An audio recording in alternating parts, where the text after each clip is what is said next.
Eu já tentei tantas vezes gravar esse vídeo, mas eu não estou conseguindo. Tá sendo difícil eu expor aquilo que eu estou sentindo em relação a tudo isso que tem acontecido com os cristãos de hoje em dia, com a realidade da igreja, com toda essa pandemia que nós temos visto. Vamos lá. A realidade é que os cristãos dizem muito que querem que Jesus volte.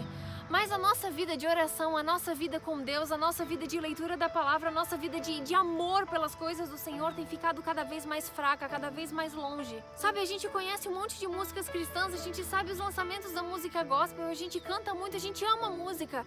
Só que na maioria das vezes a nossa boca tem falado e tem cantado de uma coisa que o nosso coração não está cheio. A gente diz que o evangelho precisa ser pregado, que as pessoas precisam conhecer Jesus, mas quando isso depende da nossa atitude, do nosso comprometimento, da nossa vontade, da nossa iniciativa, a gente não faz. Com toda essa pandemia, as igrejas fechadas, nós estamos tendo agora culto em casa e live o dia inteiro para assistir de várias pessoas. Mas o que tem acontecido na realidade é que muitas pessoas têm tratado isso como férias de Deus, como tirar férias da igreja. Sabe, pessoas que queriam se afastar da igreja, queriam deixar de se comprometer com as coisas de Deus, já estavam aborrecidas com as coisas e queriam faltar aos cultos, queriam estar longe, mas não tinham coragem, não tinham um pretexto, não tinham um motivo para fazer isso. E agora, com toda essa pandemia, existe motivo para ficar em casa, existe motivo para não se comprometer. Gente, isso é muito triste, mas a realidade é que tem muito cristão que está se apoiando nessa questão de pandemia para ficar cada vez mais em casa, cada vez mais descomprometido com as coisas de Deus, porque essa realmente era a sua vontade desde antes, mas não tinha motivo. Só que a realidade é que muita gente não deixa de ir no mercado se precisa de comida, a pessoa não deixa de ir na farmácia se precisa de remédio, a pessoa não deixa de ver as pessoas que ela ama por causa da pandemia. Mas para ir para a igreja, a pessoa não pode, porque não aguenta ficar de máscara mais de 1 hora. Nós ainda estamos na pandemia, mas eu realmente acreditei que depois que tudo isso passasse, a gente iria vivenciar um momento histórico de reavivamento, de reforma, de santificação, sabe? As pessoas trabalhando juntas, os irmãos se unindo em oração, pregando o evangelho juntas, se comprometendo com as coisas de Deus, se comprometendo com as coisas na igreja, fazendo a coisa acontecer, vestindo a camiseta realmente e levando adiante a obra de Deus para que Jesus volte logo.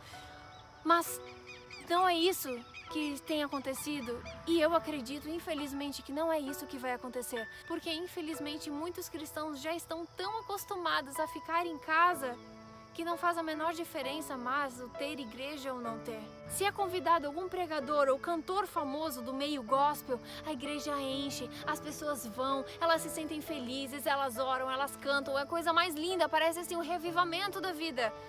Mas lá no íntimo, lá no quarto, lá na sua comunhão pessoal, lá no celular, a pessoa não vive realmente o cristianismo como deveria. Aí você pode pensar, não, mas eu sou igreja, Jesus disse que eu sou a igreja. Sim, você é. Só que a Bíblia também diz que é bom e agradável que os irmãos vivam em união. E a gente precisa ir ao templo, porque Jesus ia ao templo, os discípulos iam ao templo. A gente precisa dessa comunhão e Davi ficava feliz em ir à casa do Senhor. Ele ficava tão feliz que ele dizia que a vontade dele era morar para sempre na casa do Senhor e ele passar os dias da vida dele. E aí eu te pergunto, se nós somos tão fracos no pouco, como Deus pode nos confiar o muito? Será que esse exército está preparado realmente para viver tudo que vai viver daqui a pouco, as provas que nós vamos viver, as tentações, as dificuldades, as perseguições? Será que esse exército realmente está preparado para ver Jesus voltar? Será que esse exército que tem se preparado para realmente ir à batalha, ir para o campo de guerra, para buscar as pessoas que não conhecem a Jesus? Gente, nós estamos cada vez mais falando e falando e falando das coisas de Deus e ouvindo as coisas sobre Jesus o dia inteiro, lives e cultos e programações e música. Só que quanto mais coisas nós temos à nossa disposição para estarmos perto de Deus, mais longe dele nós estamos, mais o nosso coração está longe dele, mais mortos espiritualmente nós estamos. Nós falamos que estamos reavivados, nós falamos que precisamos de Deus, nós falamos que precisamos orar, mas nós não oramos. E infelizmente o diabo tem colocado um senso de superficialidade tão grande nos cristãos, um senso de descompromisso, um senso de deixa para depois, um senso de não, eu tenho muito tempo ainda. E a gente não está acordando para a realidade. Os adolescentes e jovens estão cada vez mais enfadados e distantes, e os adultos também estão cada vez mais descomprometidos. Gente, a maior pandemia não é o coronavírus. A maior pandemia não são os vírus e as pragas que assolam esse mundo e castigam tanto as pessoas. A maior pandemia é a descrença. A maior pandemia é a falta de amor. A maior pandemia é esse exército de Deus, a qual Jesus tanto ama, a qual confiou um legado, um chamado e uma obra tão importante aqui nesse mundo, uma obra de salvação. Esse povo viver como se Cristo não existisse, mas a boca fala que ama Ele, mas as atitudes, os princípios, a essência, o coração, o dia a dia, a vida, as palavras, o pensamento, a mente, não tem demonstrado isso.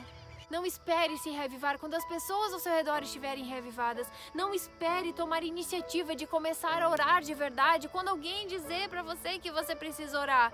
Não, nós temos o Espírito Santo, Ele fala ao seu coração, Ele faz um chamado a você todos os dias. Cada vez que você acorda pela manhã é um recomeço, é uma chance de fazer tudo diferente. É mais uma vez Deus dizendo que Ele te ama, que você tem mais uma chance de fazer tudo diferente, para você mudar o seu dia, para você fazer a diferença na vida de alguém. Principalmente se comprometer com as coisas de Deus, entregar o seu coração de verdade a Ele, porque a gente não sabe quando será o nosso último dia aqui.